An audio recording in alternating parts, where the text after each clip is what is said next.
Bonjour à tous et bienvenue dans le Parpaing quotidien. Je démarre évidemment cette première émission de l'année en vous souhaitant une très bonne année à tous. Que tous vos vœux se réalisent, que tout se passe bien évidemment dans vos familles parce que c'est le plus important. Et évidemment, on peut démarrer cette année avec les bonnes résolutions, c'est de bonne augure on va dire. Et on peut se poser cette question, est-ce que 2021 va être une bonne année pour démarrer son entreprise? Est-ce que 2021 va être une bonne année pour développer son entreprise si vous en avez déjà une? Pour nous, les artisans, eh bien, on va voir ensemble cette semaine 5 bonnes raisons de démarrer votre business ou de développer votre business en 2021. Évidemment, la première question qui nous vient aujourd'hui à l'esprit ou la première réflexion, c'est est-ce qu'avec le Covid, eh bien, c'est le bon moment de développer son entreprise? Est-ce qu'à cause du Covid, c'est le bon moment pour lancer son business ou est-ce qu'il vaudrait mieux pas retarder le démarrage de notre entreprise? Écoutez, je vais être franc avec vous. On vient de passer une année 2020 qui a été normalement compliquée pour des tas de gens à cause de ce Covid-19. Peut-être certains ont été malades et effectivement, ça complique pas mal les choses. Mais il faut quand même reconnaître que pour nous, les artisans, 2020 a été plutôt une bonne année. On le voit avec nos fournisseurs qui sont en rupture de stock sur certains produits ou ce genre de choses et il n'y a aucune raison que ça se passe pas bien pour 2021. Donc moi je suis extrêmement positif en ce qui concerne l'année qui arrive. Je pense que c'est le bon moment pour démarrer son business et il n'y a aucune raison qu'on puisse pas développer nos entreprises artisanales en 2021 à cause du Covid-19. Non, je pense que il faut voir les choses de manière positive. Malheureusement, effectivement, les gens n'ont pas la possibilité de se déplacer comme ils le faisaient avant. On l'a vu, les gens n'ont jamais autant épargné que cette année. Les gens ont décidé d'investir dans leur habitation, peut-être pour faire des travaux ou ce genre de choses. Donc, je pense que 2021 est une bonne année pour lancer son business quand on est artisan du bâtiment ou pour développer son business quand on est artisan du bâtiment. Donc, ne transformons pas ce Covid-21 comme ne le transformons pas en bonne excuse pour ne pas faire les choses, mais voyons-le plutôt comme une opportunité. Toutes ces périodes de crise ou toutes ces périodes difficiles qu'on a pu avoir pour le passé ont toujours été également des opportunités pour certaines personnes. Donc soyons plutôt opportunistes en 2021. N'hésitons pas à faire des choses. Bien sûr que ça va être compliqué, mais ça n'est jamais facile de se lancer comme artisan. Ça n'est jamais facile de se lancer son business. Donc voilà. Maintenant, effectivement, si vous désirez vous lancer cette année ou développer votre entreprise, la première question et le premier problème que l'on rencontre, c'est toujours un problème financier. Comment est-ce que je peux faire pour démarrer mon business quand j'ai pas d'argent ou comment est-ce que je peux faire pour continuer à développer si j'ai des problèmes de trésorerie ou si je manque de moyens? On va voir ensemble ce matin 3 moyens pour régler ce problème d'argent ou 3 solutions qui vont vous permettre de développer votre business ou de lancer votre business en tenant compte de ce facteur argent qui reste toujours le point le plus important dans toute entreprise. Premièrement, si vous démarrez votre business et que vous n'avez pas trop d'argent, eh bien ça peut paraître idiot, mais démarrez petit. Moi, quand j'ai lancé mon business, j'ai démarré tout petit. J'ai commencé avec mon véhicule personnel, avec mes propres outils. Je me suis lancé en tant qu'auto-entrepreneur, donc j'avais pas d'argent et j'ai fait sans argent et c'est parfaitement possible de démarrer petit et ça me semble être la meilleure solution. N'ayez pas la folie des grandeurs pour démarrer ou ne vous dites pas que vous n'allez pas pouvoir travailler parce que vous n'avez pas tel outil ou tel moyen ou telle chose. Il y a des possibilités aujourd'hui de louer du matériel, il y a des possibilités d'emprunter du matériel. Vous avez plein de solutions qui vont vous permettre de démarrer petit si vous n'avez pas d'argent. Deuxième point qui me semble important quand on n'a pas d'argent, c'est prenez de l'argent à vos clients. Vous allez me dire, mais comment est-ce que c'est possible? Quand vous êtes artisan et que vous travaillez auprès d'une clientèle de particuliers, vous fonctionnez avec des acomptes. Les acomptes, il faut les encaisser et les mettre en banque. Ça ne veut pas dire de dépenser évidemment cet argent, mais travaillez, faites-vous de la trésorerie tout simplement en encaissant les acomptes de vos clients. Ça vous permettra d'avoir de l'argent à la banque. Et qu'est-ce qu'on fait avec de l'argent à la banque? Si vous avez de l'argent à la banque, ce sera beaucoup plus facile pour aller voir votre banquier et emprunter de l'argent. L'argent de vos clients sur votre compte en banque va vous donner accès à du crédit. Et là, vous pourrez peut-être, si vous avez un petit peu de trésorerie, quelques acomptes sur vos premiers chantiers, ça sera beaucoup plus facile d'aller voir votre banquier pour lui demander une petite somme de départ, peut-être pour acheter un véhicule, peut-être pour acheter du matériel ou ce genre de choses. Ça, c'est un point qui est vraiment fondamental. Demandez de l'argent à vos clients. clients. Le troisième moyen d'avoir de l'argent, c'est tout simplement les aides. Vous avez le droit aujourd'hui en France à des aides avec l'aide à la création d'entreprise. Avant, cette aide, elle était uniquement réservée aux demandeurs d'emploi, mais aujourd'hui, ça n'est pas le cas. Même si vous êtes en poste, même si vous avez travaillé, même si vous travaillez, vous avez la possibilité de demander l'aide à la création d'entreprise. Ça, c'est un point qui est vraiment super important. Donc, n'hésitez pas à vous rapprocher de votre chambre des métiers qui va vous donner tous ces éléments, mais peut-être que vous ne le savez pas, mais vous avez le droit à de l'argent pour démarrer. L'État peut vous aider. Prenez cet argent. Donc, si vous démarrez petit, si vous prenez des acomptes à vos clients et que vous travaillez avec l'aide à la création d'entreprise, vous avez tous les éléments pour lancer votre business en 2021. On va voir ce matin ensemble comment trouver des clients quand on est artisan pour lancer son affaire ou pour développer son affaire. On va voir ensemble 3 moyens qui me viennent là à l'esprit. Oui, parce qu'on pourrait en fait se poser la question, mais est-ce que je vais trouver des clients pour lancer mon entreprise? Écoutez, je vais être franc avec vous. Je connais énormément d'artisans. Je suis moi-même artisan. Tous les artisans sont débordés.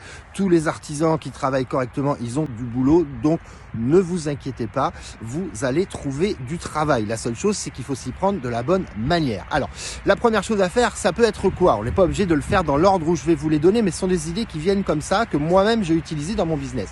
Une chose qui est à faire, c'est d'aller tout simplement voir des gens qui peuvent être des prescripteurs ou des apporteurs d'affaires.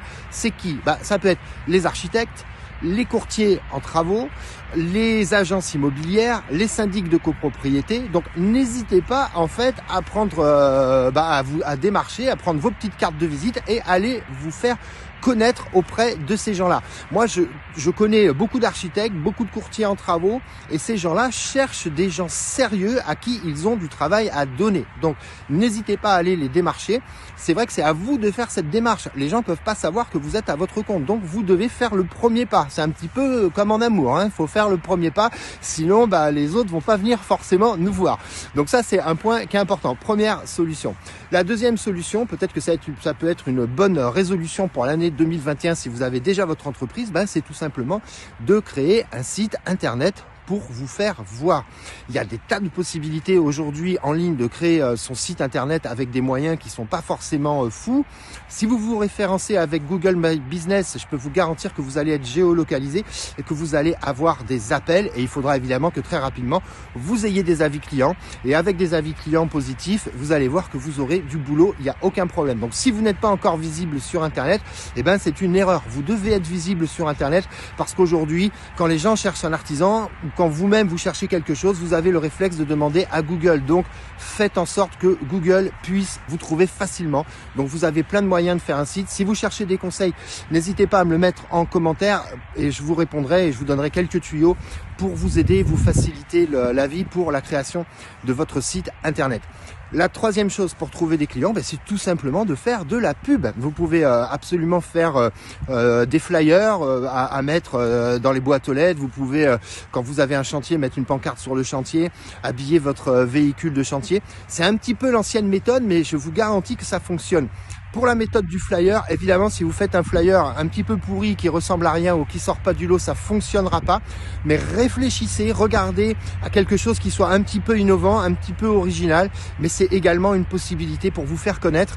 Ça fonctionne. On en reçoit dans les boîtes aux lettres. Moi, je connais des gens des artisans qui fonctionnent qu'avec cette méthode-là. C'est une méthode qui peut être attestée et qui coûte vraiment pas très cher. Si vous avez 0 client au départ, ça peut être un très très bon moyen de vous faire connaître. Évidemment, comptez également sur la recommandation. Si vous bossez bien auprès de vos clients et que ces clients sont contents, dites-leur simplement de vous recommander auprès d'autres clients. Voilà, ce sont des petites astuces qui peuvent paraître évidentes et très simples, mais si on les met en place, c'est tout bête, mais ça fonctionne. Alors on va voir ensemble aujourd'hui une raison qui fait que parfois on n'ose pas se mettre à son compte. Cette raison, elle est assez simple et elle est évidente. On se dit, mais est-ce que j'ai suffisamment de connaissances ou de capacités techniques? Alors si vous réfléchissez à vous mettre à votre compte, c'est que j'imagine que vous avez déjà des capacités techniques sur votre métier, sinon ça serait pas un sujet, vous seriez pas en train de me regarder. Mais néanmoins, c'est vrai que quelquefois, moi ça m'est arrivé quand j'ai monté ma boîte, des clients me demandaient des choses qui dépassaient un petit peu mon niveau de compétence, mais comme j'avais pas de boulot, je pouvais être tenté de le faire quand même parce qu'il fallait que je bosse. C'est une grosse connerie, vous allez vous mettre dans des galères pas possibles. En fait, il faut que vous appreniez une chose qui est fondamentale quand vous vous lancez dans votre business d'artisan, c'est apprendre à dire non. Franchement, c'est vraiment important. Quand vous sentez que ça va être au-delà de vos compétences techniques, n'hésitez pas à le dire à votre client en disant « Oulala, attention, là c'est un petit peu gros pour moi parce que je suis tout seul » ou « ce type de travaux, je sais pas les faire » ou voilà, ou « j'ai pas la compétence ». Apprendre à dire non, ça va vous éviter bien des galères. Restez dans ce que vous savez faire. Peut-être qu'effectivement, ça va réduire votre choix de clients, de pas pouvoir tout faire, mais ayez l'honnêteté de le dire, ça vous évitera bien des galères dans le futur. Et restez très spécialisé, tout simplement. Si vous êtes électricien et que vous savez faire que des petits travaux d'électricité ou que vous savez pas faire de l'industriel, eh bien, n'allez pas faire de l'indus. Restez sur une clientèle de particuliers.